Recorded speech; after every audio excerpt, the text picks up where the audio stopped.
Olá, queridas irmãs, queridos irmãos. Começamos mais um programa O Espírito da Letra, analisando a obra de André Luiz através da mediunidade de Francisco Cândido Xavier. Na continuidade desse maravilhoso livro, Evolução em Dois Mundos, nós teremos hoje o capítulo 7º. Capítulo este que vai tratar também de um tema ligado à vida dos espíritos, nesse ambiente onde eles vão se encontrar depois da morte do corpo físico. O capítulo se chama Vida Social dos Desencarnados. Vida social? Mas André, eu pensava que os espíritos fossem tudo umas fumacinhas, uns lençóis voadores que ficavam tocando harpa ao sabor da ventania nas regiões superiores. Essa é uma visão infantil, não é? Que as crianças, às vezes, cultivam e os pais fazem com que isso aconteça desse modo.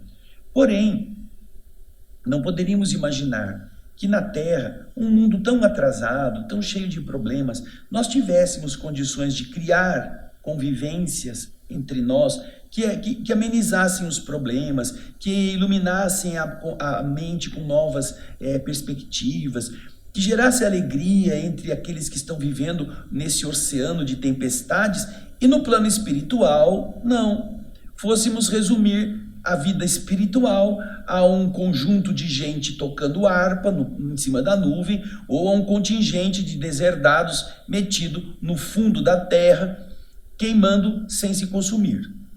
Seria muito estranho que a gigantesca capacidade criativa do Senhor do Universo não fosse capaz de permitir que nós não tivéssemos apenas essas duas opções. Então, vamos aprender mais um pouco, porque esta situação dos desencarnados convivendo entre si já vem ao longo de toda esta trajetória da obra de André Luiz sendo exposta. Vamos então, como já fizemos nos outros programas, vamos fazer um breve resumo daquilo que o capítulo 7 vai nos explicar. Neste resumo, que fui eu quem fez, você vai perceber as coisas essenciais do capítulo 7. E depois que a gente ler e comentar o resumo, nós vamos ler o capítulo na sua origem, no seu texto original, tá bem? Então, você aproveite aí, pegue um caderno, pegue um lápis ou uma caneta para fazer as anotações que você acha interessantes, porque eu tenho certeza que vai nos apresentar muitas surpresas. Vamos então começar a leitura do resumo. Veja aí na tela. Já começa, com uma surpresa, porque André Luiz recebe a pergunta: como se apresenta a vida social dos espíritos desencarnados? E ele já começa nos explicando, veja só, que quase 2/3 dos humanos desencarnados ficam presos de alguma forma aos interesses terrenos. Já imaginou isto? Vamos imaginar que nós tenhamos 9 bilhões de encarnados e que esses 9 bilhões, de repente, todos eles desencarnassem. Ele está explicando que dos 9 bilhões, 2/3, 6 bilhões, permaneceriam presos às preocupações mundanas, às coisas do mundo material. Imagina, 6 bilhões. E isto não é só em relação aos que estão encarnados no mundo, porque os espíritos nos explicam que aproximadamente a população de espíritos que orbita, que fica presa à estrutura da Terra, está aí por volta de uns 20, 22, 23, alguns dizem até 28 bilhões de espíritos. 7, atualmente quase 8, estão reencarnados. Então você imagina quantas entidades estão ainda ligadas a essas coisas inferiores. E é interessante esse número, porque André Luiz cita 2/3. Se você vai no livro Voltei, do irmão Jacó, você vai ver nessa obra tão importante que nós já inclusive fizemos num outro programa chamado Alegria de Viver, a leitura completa desse livro Voltei, você vai encontrar um trecho em que ele fala de uma cartilha, a cartilha da iluminação. É um pequeno livrinho que ele vai ter que ler e estudar, que tem alguns tópicos importantes para serem gravados pelo estudioso e meditados a respeito. E lá ele dá exatamente essa mesma cifra.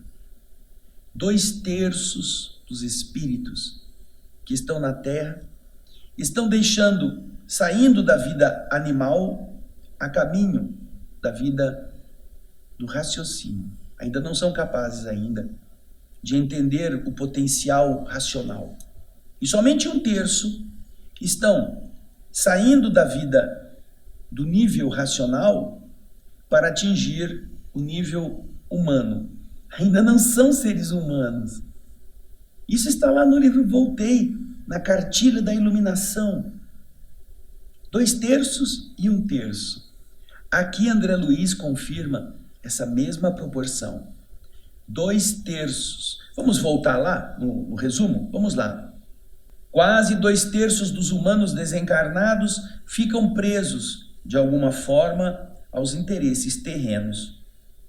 Quando não se entregam às loucuras das faixas mais inferiores, também imantadas ao planeta, passam a trabalhar pela própria evolução e na ajuda aos que ficaram no mundo.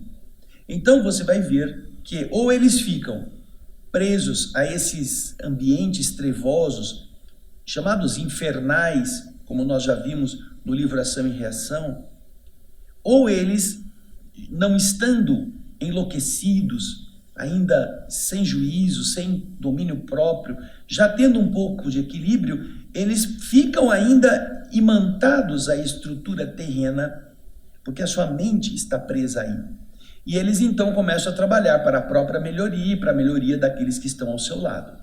Continua o resumo. Tais espíritos procuram aperfeiçoar as qualidades nobres que lhes faltam, procurando os ambientes adequados que lhes possibilitem esse trabalho. Conscientes de que vão voltar a reencarnar, colocam-se em trabalhos anônimos junto dos semelhantes, sejam eles encarnados ou não, quando se reconhecem vítimas da vaidade e do orgulho. Aqueles espíritos que nessa condição, vítimas da vaidade e do orgulho, se reconhecem assim, que foram mal administradores por terem se deixado levar por esses processos de vaidade, de nariz empinado, eu sei tudo, só eu que mando. Quando eles desencarnam e tomam consciência disso, eles começam a trabalhar, ajudando as pessoas encarnadas e os espíritos, os desencarnados, para que com isto eles também comecem a vivenciar experiências nas quais eles precisem trabalhar contra a vaidade deles e contra o orgulho. Então, estes ambientes, ainda que densos, possibilitam essa experimentação do espírito endividado para que ele se cultive novamente, tirando as ervas daninhas que estão dentro dele. Então você vê que esse é um dos caminhos. Vamos continuar agora no slide seguinte. Outros se prendem a aprendizados valiosos da inteligência, por se verem ainda incapacitados na área do pensamento, apesar de já terem desenvolvido razoavelmente os sentimentos. Então, se alguns que estão com problemas de sentimento, vaidade, orgulho, precisam trabalhar esta parte, e isso eles fazem naqueles casos de ajuda aos encarnados e desencarnados, existem outros que já têm os sentimentos razoavelmente equilibrados, porém têm deficiências no pensamento. Eles têm dificuldade de lutar, de concatenar as ideias ou de ampliar as avaliações intelectuais. Então, nestes casos, que é o que André Luiz vai dizer na sequência, Estes outros vão fazer cursos, vão fazer treinamentos, vão melhorar a capacidade de apreensão dos ensinamentos para desenvolver a área do pensamento que está débil. Nós já vimos que o ser humano precisa desenvolver-se em duas áreas: a área do pensamento, da inteligência, e a área do sentimento, da moral. O desenvolvimento intelectual e o desenvolvimento moral são as duas asas que vão fazer o espírito voar. Então, alguns estão débeis no desenvolvimento moral, outros estão debilitados na área do intelecto. E é isso que ele está dizendo aí nesse mesmo slide que nós vamos voltar. Olha lá. Outros se prendem a aprendizados valiosos da inteligência, por se verem incapacitados na área do pensamento, apesar de já terem desenvolvido razoavelmente os sentimentos. Quase todos esses 2/3, seguem as inclinações do amor ou do ideal que inspiram as suas consciências. Eles se reúnem em cidades ou vilarejos, de diversas formas e estilos, como acontece na Terra, semelhantes à metrópole ou às pequenas cidades campesinas, as cidades de campo, onde constroem a educação e o progresso de si mesmos e dos outros. Amparam as regiões purgativas ou infernais, tanto quanto possível, aonde organizam extensa obra assistencial. Você vê então aqui que André Luiz explica que, apesar desses seres não estarem elevados, já não serem ainda não serem espíritos superiores ou espíritos de sabedoria, eles, aonde estão, poderão se reunir com o desejo de se transformarem, de melhorarem os outros. Então, você vai encontrar ambientes construídos no plano espiritual, como cidades, como vilarejos, como aconteceu na própria Terra. Nós vamos encontrar no mesmo país cidades grandes e burgos, cidadezinhas que estão ali no campo, habitadas por uma quantidade menor de pessoas, onde a vida é mais simples, onde tem menos exigências. No plano espiritual isso também acontece, na dimensão própria desses espíritos afinizados. Eles também podem edificar esses ajuntamentos, esses aglomerados, organizados dentro de um padrão, quando eles são espíritos bons ou espíritos já lúcidos, e às vezes em um estado bastante perturbador ou bastante desajustado, quando se tratam de organizações dessa natureza nos níveis inferiores. As obras de André Luiz são muito ricas a esse respeito, explicam bastante. Você tem desde o Nosso Lar, que conta as experiências de André Luiz nessa comunidade que está na zona de transição entre o umbral e os planos superiores, as dimensões mais elevadas, mas ainda é umbral. E ali André Luiz vai contar, vai descrever a estrutura administrativa, todos os processos de ajuda das pessoas que estão ali naquele lugar, vivenciando as experiências evolutivas para depois voltarem à encarnação, mas com uma visão mais elevada do mundo. Mas você vai encontrar também, no livro Libertação, André Luiz descrevendo uma comunidade, uma cidade, uma região mais densa, na qual está Gregório, o sacerdote, que dirige os julgamentos e o tribunal para culpar os delituosos. E essa cidade, André Luiz descreve, ela é como se fosse uma cidade da Idade Média, sem organização, sem higiene, aquilo tudo mal ajambrado, uma cidade meio assim, tétrica. Ele conta os detalhes dessa cidade mais inferior, mas é uma comunidade organizada pela mente desses espíritos. Nós vamos ver depois, mais adiante, lá no último livro dessa sequência, E a Vida Continua, André Luiz contando de uma outra comunidade, já uma cidade onde há igrejas, onde estão as pessoas pensando, o que será que é aqui? Você vai ver vários lugares no plano espiritual, sem contar as inúmeras instituições que o mundo espiritual, como ele disse aqui, organiza para ajudar os que estão habitando nessa região. Então nós temos várias instituições nos diversos padrões de densidade umbralinos que estão ali com a finalidade de recolher os espíritos que estão, sejam em suas choupaninhas, como é o caso do Orzil, lá no livro Ação e Reação, seja também em outras instituições como Mansão Paz, que é a que coordena essa tarefa nessa região mais densa, ou em outros postos de socorro intermediários. Nós já vimos no livro Os Mensageiros descrição de um posto desses numa região intermediária entre a cidade Nosso Lar e a crosta da terra. Várias instituições existem espalhadas por todos estes ambientes com finalidades de recuperação. É justamente o que o André Luiz está explicando. Vamos voltar ao slide que nós estávamos vendo. Vamos lá.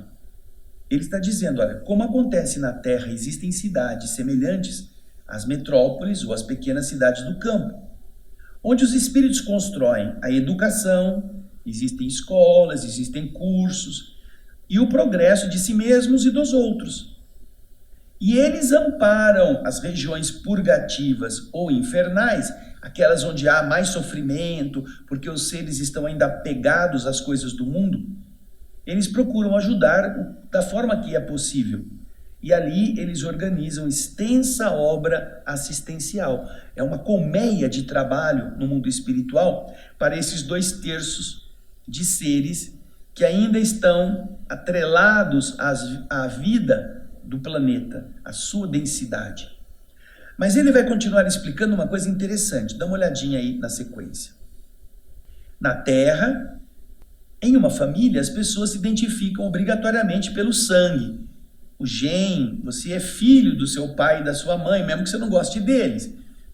Você é irmão daquele outro que está do seu lado porque nasceram dos mesmos pais, mas você não se dá bem.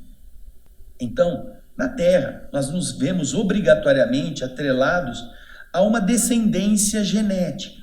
Mas, no plano espiritual, o grupo familiar obedece à afinidade, na qual a ligação é espontânea. Ninguém está no mundo espiritual atado, atrelado, jungido, colado a espíritos que sejam diferentes do ponto de vista vibratório, que eles não se deem bem. Não há essa obrigatoriedade, não há essa ligação como existe na Terra. Lá o que vale é a afinidade. Se você vai no Evangelho segundo o Espiritismo, capítulo 14, se não me engano, ele vai explicar sobre as famílias corporais e as famílias espirituais, dizendo que a parentela espiritual é aquela da simpatia e da união, da comunhão de pensamentos. Simpatia, afinidade, comunhão de pensamentos, ou seja, pensamentos semelhantes, fazem com que esses espíritos que estão nesse mesmo patamar se busquem e se aproximem. Não tem nada a ver com o sangue, não tem nada a ver com a genética do corpo. É sim em relação ao padrão vibratório da alma. E isto também acontece no plano espiritual, como você está vendo André Luiz comentar. Vamos voltar ao slide.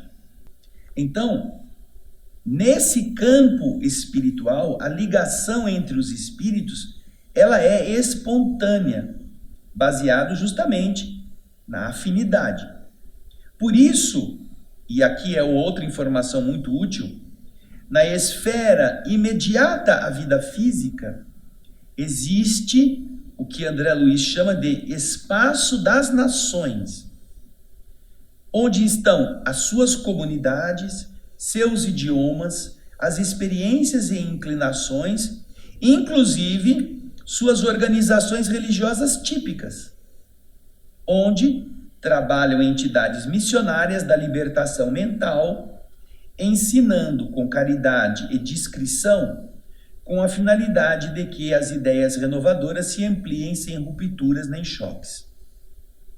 Até aqui ele está explicando sobre os 2/3. Veja só.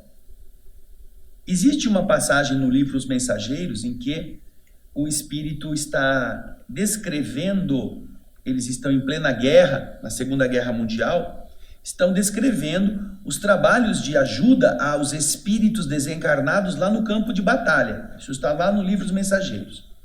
E eles trazem os mortos, os espíritos dos corpos que caíram durante a batalha, eles trazem para as instituições americanas, América do Norte, Central e do Sul, onde não existe este clima de conflito, para que a raiva, o ódio, o medo, psicologicamente impregnando o teatro de ação belicoso na Europa, não torne lá a vida muito mais complicada para os que estão guerreando.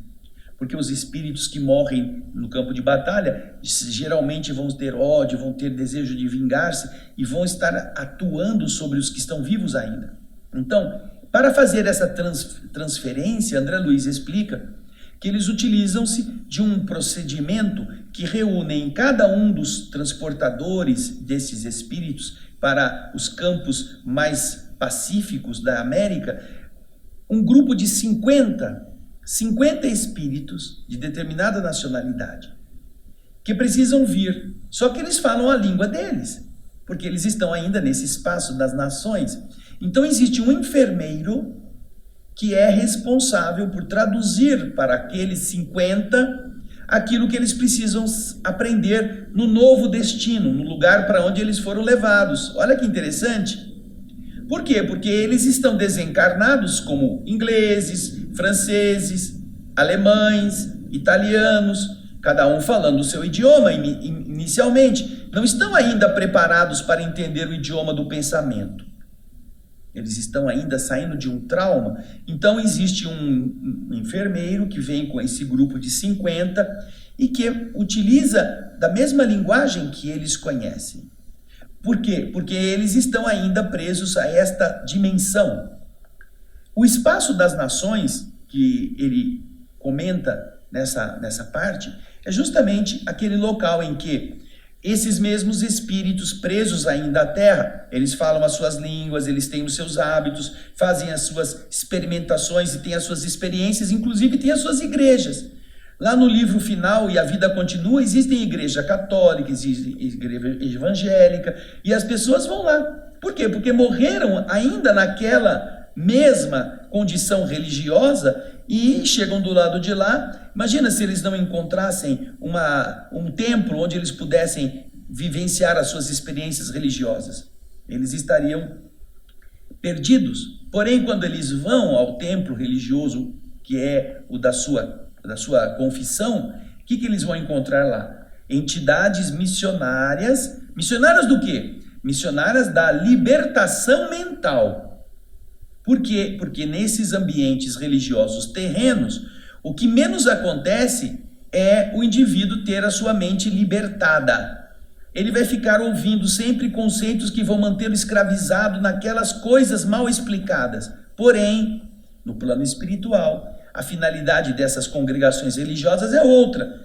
E eles vão ensinar esses missionários com muita caridade e muito cuidado aqueles que estão chegando, para que eles comecem a assimilar ideias renovadoras e assim ampliem a sua mente sem choques, sem aquelas crises de culpa, onde já se viu, agora eu acreditava nisso tudo, eles estão falando que não existe. Então eles têm muito cuidado para ir dosando para esses níveis estas informações, como o amor atua em todas as áreas, não é mesmo?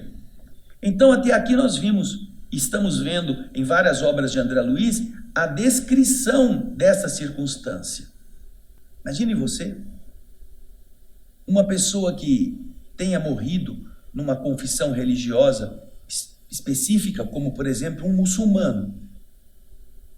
Imagine um judeu. Cada um tem a sua mente muito presa aos princípios da sua religião hebraica e muçulmana. Chegam do lado de lá, imagine que só existe igreja católica. Como é que eles vão fazer? Eles vão entrar na igreja católica? Não. Eles vão ficar tendo que procurar outro muçulmano, o outro vai procurar um outro judeu para eles rezarem em qualquer canto, porque eles não vão entrar na Igreja Católica. Mas se eles encontrarem uma mesquita, uma mesquita, um muçulmano vai na mesquita, mas o judeu não vai. O muçulmano não vai no templo judaico, mas o judeu vai.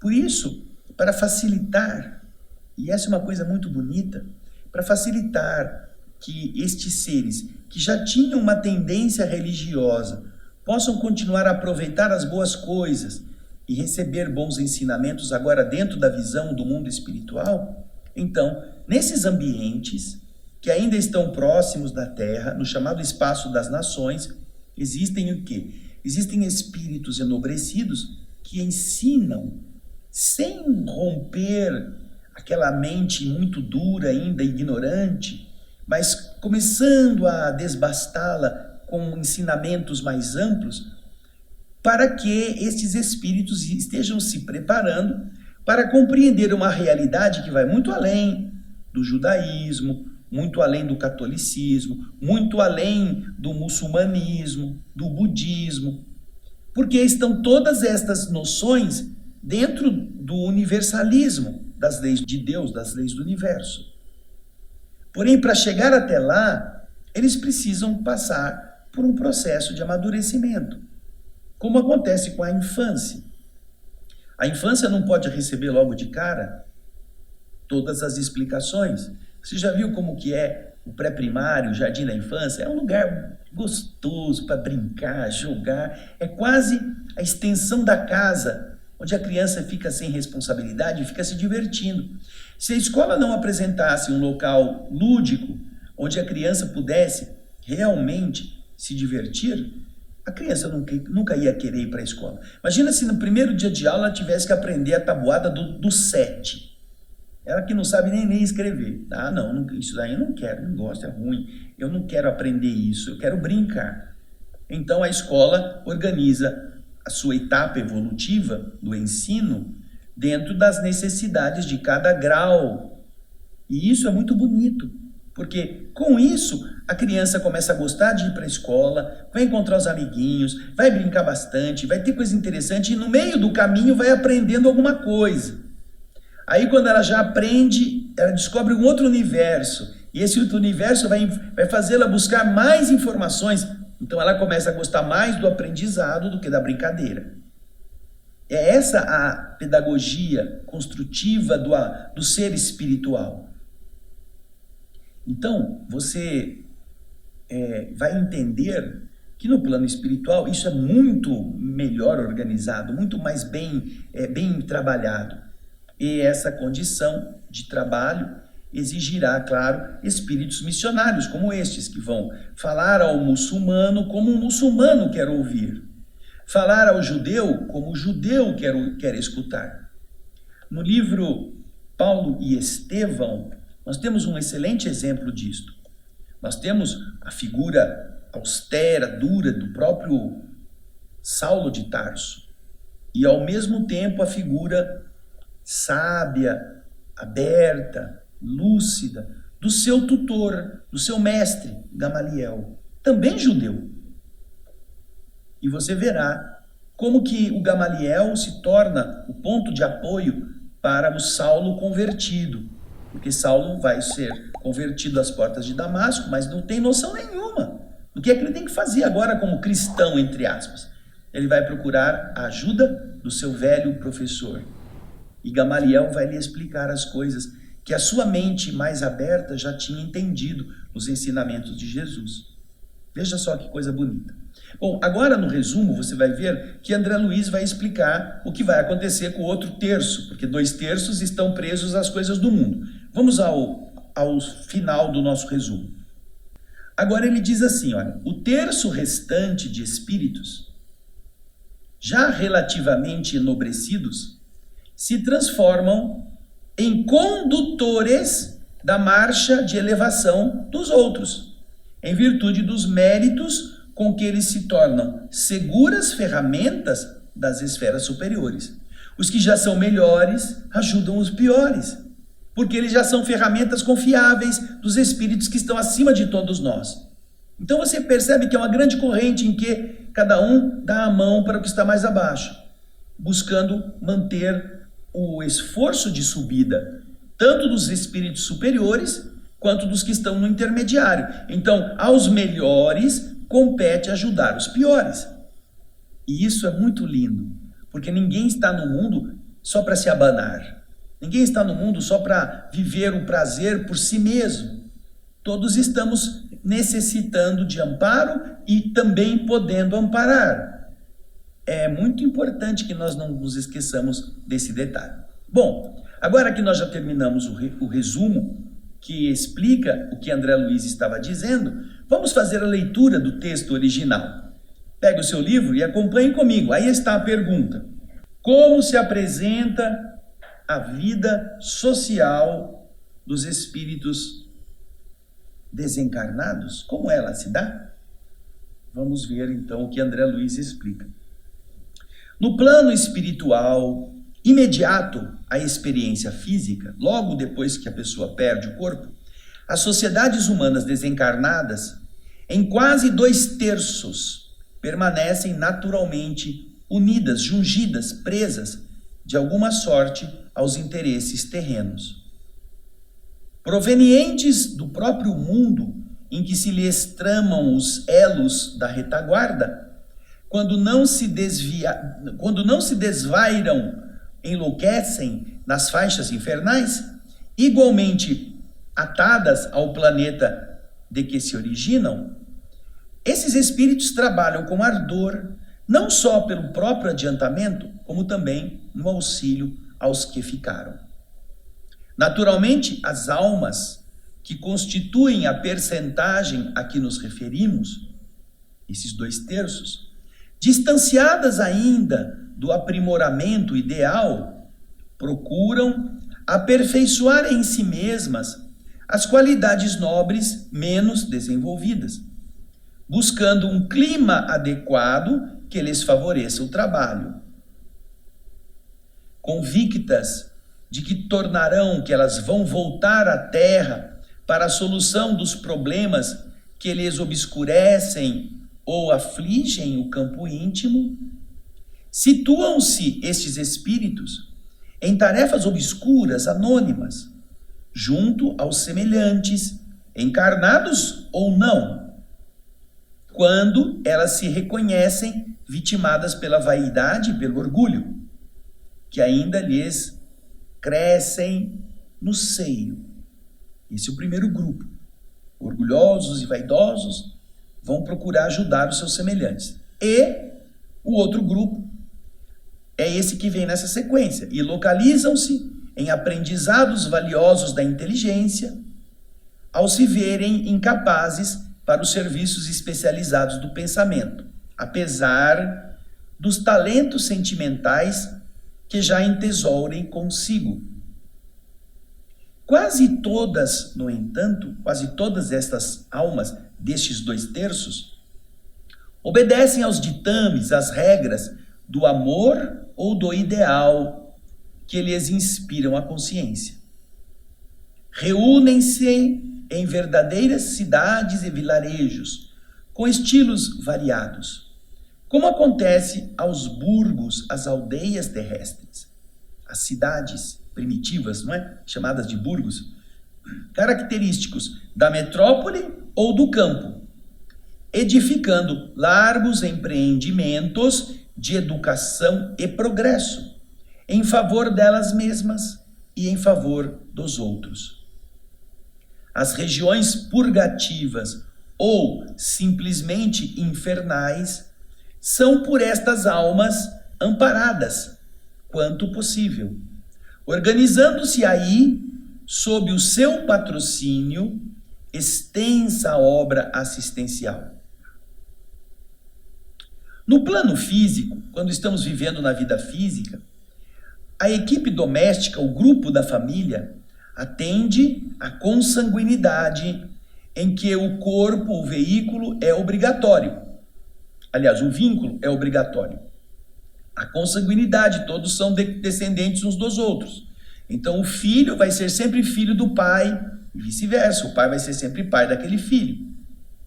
Porém, no plano extrafísico, no plano espiritual, o grupo familiar obedece a uma afinidade em que o liame, o vínculo, é espontâneo. Não é porque você foi filho daquele pai que depois que os dois estiverem do outro lado, os dois vão estar no mesmo grupo. Não, pode haver uma diferença muito grande de afinidade entre eles. Um vai para uma região e o outro vai para outra, porque o vínculo é espontâneo. Por isso mesmo, diz André, na esfera seguinte à nossa condição física humana, temos o chamado espaço das nações, com suas comunidades, idiomas, experiências e inclinações, inclusive organizações religiosas típicas, junto das quais funcionam missionários de libertação mental, operando com caridade e discrição, para que as ideias renovadoras se expandam sem dilaceração e sem choque. Com esses 2/3 de criaturas ainda ligadas desse ou daquele modo aos núcleos terrenos, encontramos 1/3 de espíritos relativamente enobrecidos que se transformam em condutores da marcha ascensional dos companheiros, justamente pelos méritos com que eles se fazem uma segura instrumentação das esferas superiores. E aí ele termina o capítulo 7. Então você vê que André Luiz nos está explicando exatamente aquilo que comentamos. E as obras de André Luiz, que nós já citamos aqui, entre outras que estão por aí, também fazem referência a esses ambientes muito importantes que nós entendamos fazem parte do nosso processo de edificação, de crescimento. Na casa espírita, e isso é bonito você também perceber, nós temos notícias que o ambiente vibratório, quando a casa espírita é sadia, é segura, e também, não só na casa espírita, em todas as igrejas, existem equipes de espíritos de diversas crenças. Porque, como a casa espírita é um hospital, vai chegar gente lá desencarnada de diversos tipos. E como é possível que alguém que foi, por exemplo, evangélico, possa admitir entrar num centro espírita, se ele achava que o espiritismo era coisa do demo, que era coisa do diabo, que estava proibido na igreja? Então, as casas de oração, e eu digo aqui todas elas, não só a casa espírita, elas se organizam de tal forma em que existem grupos de diversas crenças, de diversas religiões, grupos de espíritos. Então, morre um evangélico e ele já tem merecimento para poder ser ajudado. Às vezes, o que ele precisa mesmo vai ser encontrado num ambiente vibratório mais tranquilo, mais sereno da casa de oração da doutrina espírita, mas ele não entraria ali enquanto ele está preso com as ideias que ele trouxe ainda muito endurecidas. Porém, imagina que ele vai estar caído em algum lugar, passando por necessidades, e receba a visita de um espírito de um pastor, com a aparência de um pastor, com o modo de falar de um pastor, com os hábitos religiosos próprios de um pastor. É muito mais fácil que esse ser recém-desencarnado, despreparado para a vida espiritual, seja capaz de ouvir o que um pastor vai dizer a ele. E quando se gera esta confiança, quando há esse contato em que a vítima ou o necessitado confia naquele que o está ajudando, é muito mais fácil o pastor dizer para ele: vem comigo, que eu vou te levar num lugar que você vai poder aprender coisas muito interessantes e vai receber ajuda. Ele não vai dizer eu não vou, porque ele confia naquele ser.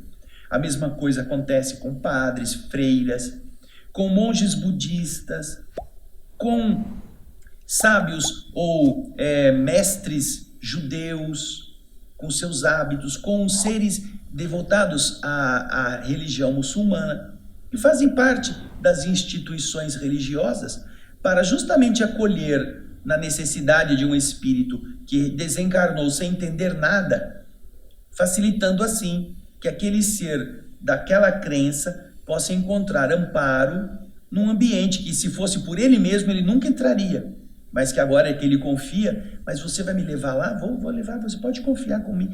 Venha comigo que você vai encontrar outros irmãos ali também. Veja que bonito isso, não é? Todas estas são maneiras de amar que estão bem além, bem acima da ortodoxia, ignorante, tapada, incapaz de melhorar, de manter suas tradições antigas e mofadas, e que deixa as pessoas presas ao modo de viver e de ser ainda difícil, porque elas não preparam o ser para o que vem depois. Então você vai vendo que no plano espiritual é muito interessante e muito belo como o mundo invisível organiza para que nós consigamos sair do nosso estágio e chegar a outros patamares. Você vai encontrar, como já citei, a Mansão Paz no livro Ação e Reação, que está num nível tão próximo da esfera terrena, que a função dela é recolher esses espíritos dessa zona umbralina densa e preparar a reencarnação deles na Terra, ajudando-os a fazer isto.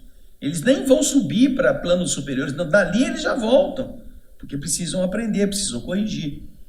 Em contrapartida, existem outros postos de atendimento, outros postos de socorro, outras cidades, outras colônias espirituais cada vez mais altas, para aqueles que já estão capacitados para poderem acessar a esses ambientes, né? Isso tudo André Luiz tem nos explicado magistralmente. Agora, nós vamos deixar para você a pulga na orelha, atrás da orelha. Matrimônio e divórcio é o tema do nosso próximo programa. Você procura já ir lendo, porque é bastante interessante, e na próxima semana nós teremos os ensinamentos do Espírito André Luiz sobre essa temática, a união e a separação. Porém, isso é assunto para o próximo programa. Muito obrigado pelo seu carinho, pela sua audiência. Espero que você possa ter aproveitado esses ensinamentos, possa saber que o mundo espiritual é muito mais belo e muito mais amplo do que a gente pode imaginar, e com isso, quando a gente for para o outro lado, nossa mente estará mais aberta para a compreensão dessas realidades. Nada mais de fumacinha, de lençol flutuando, tocando harpa, e nada também do chifrudo, com cheiro de enxofre, para prender você para a eternidade. Não, Deus é amor. Ele ama como um pai todos os seus filhos. Não esqueça disso. Até o próximo, o Espírito da Letra, e muita paz.